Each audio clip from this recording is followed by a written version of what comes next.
Ya, Shalom jemaat Tuhan. Kita jumpa lagi dalam renungan harian edisi Kamis hari ini. Kita kembali dalam topik komunitas yang beribadah. Hari ini kita membahas tentang nilai ibadah. Nah, saudara, ibadah itu melampaui estetika. Nah, kemarin kita telah mendengar cerita James Bryan Smith yang mengunjungi salah satu jemaatnya, seorang ibu yang tidak mau ke gereja karena ia udah merasa cukup rohani. Dia punya ruangan pribadi untuk dia bisa beribadah, berdoa, berjumpa dengan Tuhan. Kemudian Smith bertanya-tanya, apakah harus memang kumpul bersama ya?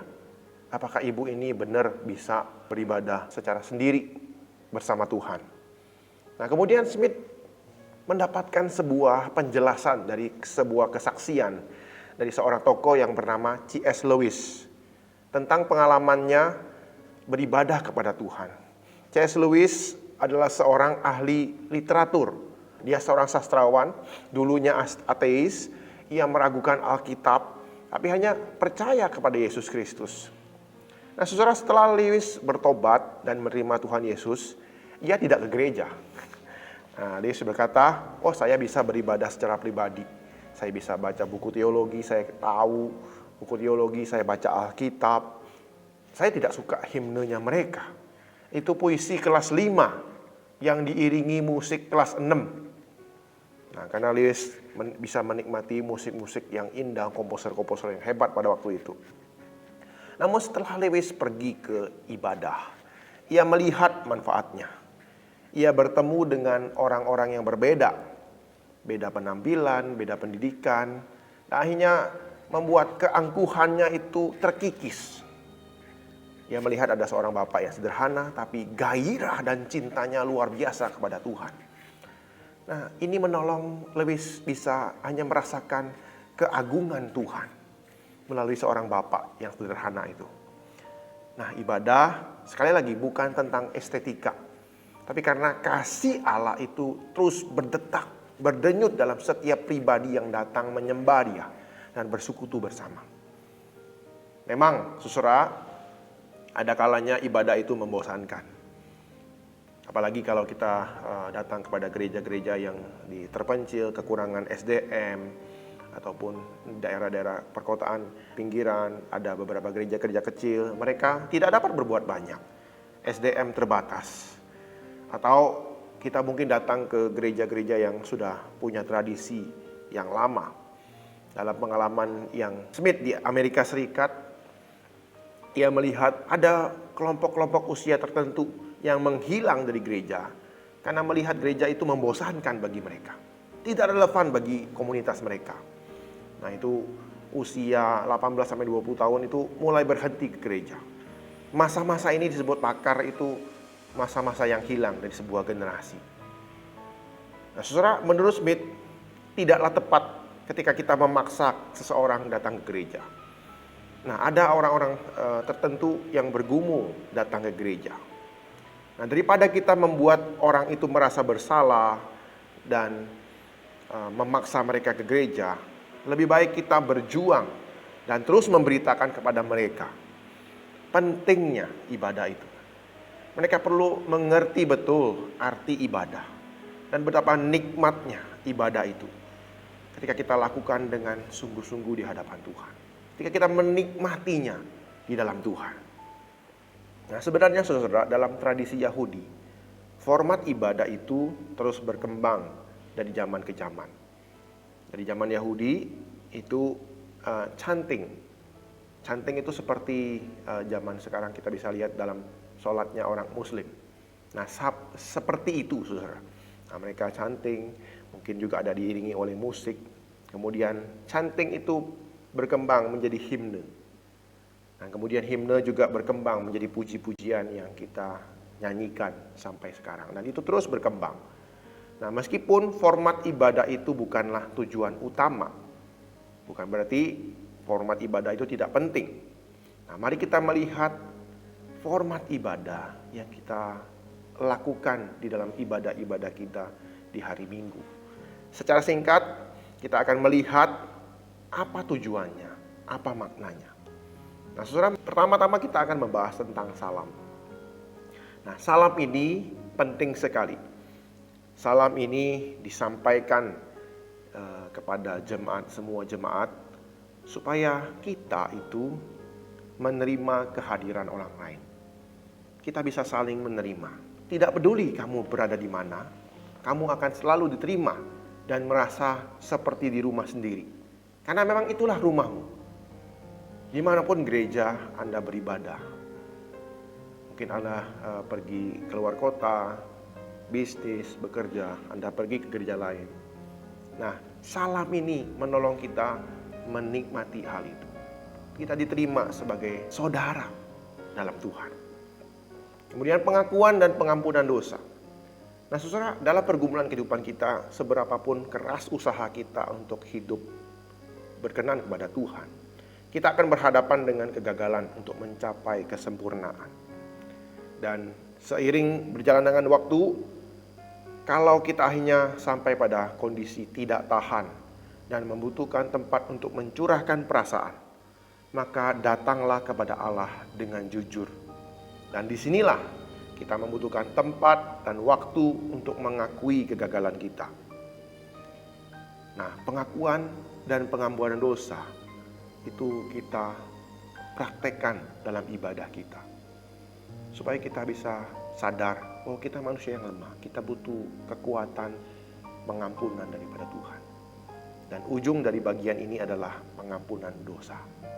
Allah yang murah hati itu, yang menerima hati yang hancur itu, akan mengampuni kita. Kemudian yang ketiga adalah credo. Nah, credo ini artinya aku percaya. Pengucapan credo ini menunjukkan identitas kita sebagai orang Kristen. Dan credo ini akan menyatukan kita dalam tubuh Kristus yang lebih besar.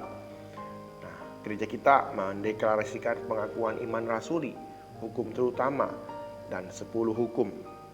Nah, kredo-kredo ini adalah warisan gereja yang sangat berharga, yang perlu kita pertahankan dengan konsisten. Karena ini adalah jati diri kita. Dan ini menjadi suatu komitmen kita bersama di dalam gereja yang lebih besar lagi, gereja yang am. Menyatakan identitas kita. Kemudian yang keempat adalah khotbah dan Alkitab. Hidup kita adalah sebuah kisah. Komunitas yang beribadah itu akan membaca Alkitab dan menggunakan mimbar untuk menyampaikan sebuah kisah. Kisah tentang Allah yang mengasihi manusia yang berdosa. Sebuah kabar baik yang mengubahkan hati manusia. Kisah inilah yang mempersatukan kita semua. Injil Tuhan. Nah, kita perlu terus menikmati kebenaran firman Tuhan.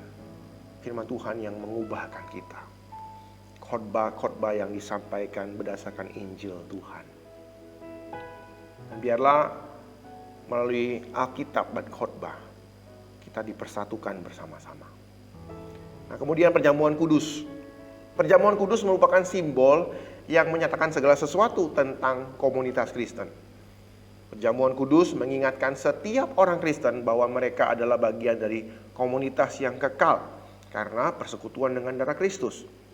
Perjamuan kudus juga mengajar kita untuk bermurah hati. Dan akhirnya, melalui perjamuan kudus kita menyatakan diri sebagai komunitas yang telah didamaikan, disatukan, dan dikuduskan di dalam Kristus. Itulah makna perjamuan kudus. Berkaitan dengan kita mengingat karya Kristus dalam kehidupan kita. Mengubahkan kita menjadi orang-orang yang baru di dalam Tuhan. Kemudian selanjutnya adalah menyanyi. Nah, saudara, menyanyi adalah sebuah tradisi yang umat Tuhan lakukan. Memang mungkin beberapa dari kita tidak suka menyanyi karena berbagai alasan. Namun, menyanyi menguatkan kita. Kita bisa membagikan kehidupan kita dan sukacita kita bersama. Dan nyanyian maupun musik menjangkau emosi dan tubuh kita. Musik ketika dipakai untuk memuji Tuhan, kita akan terhubung dengan Allah Tritunggal itu. Kita akan menikmati Allah yang kita puji dan sembah itu. Nah, saudara, selanjutnya adalah momen kita berdiam diri. Nah, momen ini penting sekali. Berdiam diri di tengah-tengah dunia yang bising. Ketika kita ingin berelasi dengan Allah, kita butuh ketenangan. Ibadah yang memberikan waktu untuk kita berdiam diri sangatlah penting. Nah, momen ini perlu kita lakukan dalam ibadah-ibadah kita.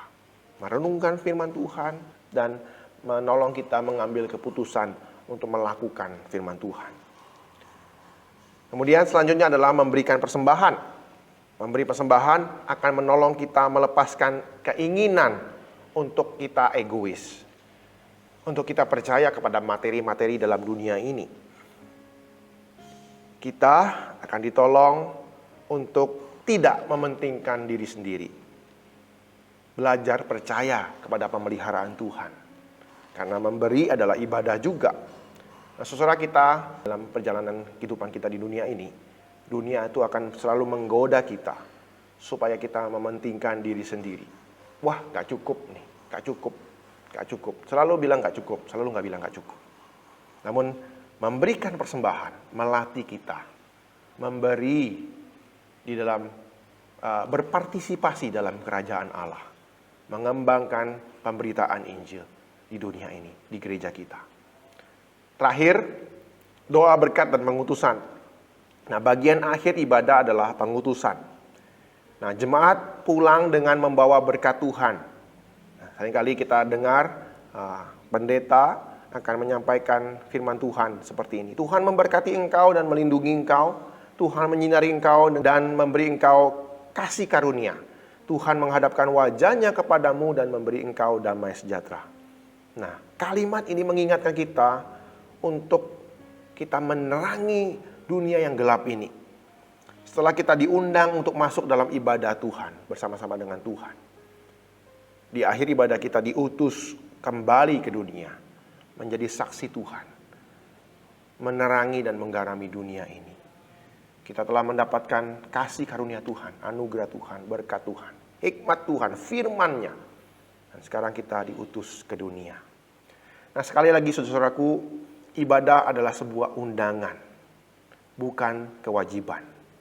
Ibadah yang Tuhan rancang ataupun gereja-gereja dalam tradisinya, dalam sejarahnya, merancang semua format itu dengan makna-maknanya untuk menolong kita supaya kita bertumbuh, mengajar kita, bukan hanya untuk memenuhi kebutuhan dan keinginan kita sendiri, tapi menolong kita bertumbuh semakin hari semakin serupa dengan Kristus.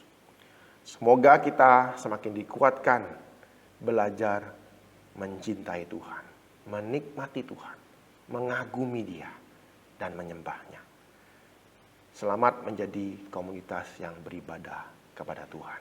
Amin. Mari kita berdoa. Tuhan, kami bersyukur buat kesempatan pada hari ini. Kami bisa bersama-sama merenungkan tentang nilai ibadah. Tuhan, ibadah bukan hanya tentang estetika. Tapi kami di sana belajar untuk merendahkan hati kami. Mengikis kesombongan kami. Dan belajar dari sesama umat Tuhan. Bertumbuh bersama-sama.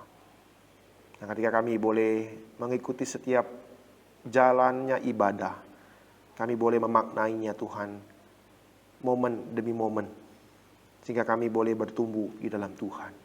Kami diingatkan akan pentingnya pertumbuhan kerohanian kami, karakter kami, sehingga kami ketika pulang pun diutus menjadi saksi Tuhan, menjadi berkat bagi bangsa, dunia, dan kawan-kawan yang berada di sekitar kami.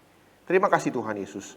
Inilah doa kami dan syukur kami. Dalam nama-Mu kami ucap syukur dan berdoa. Amin.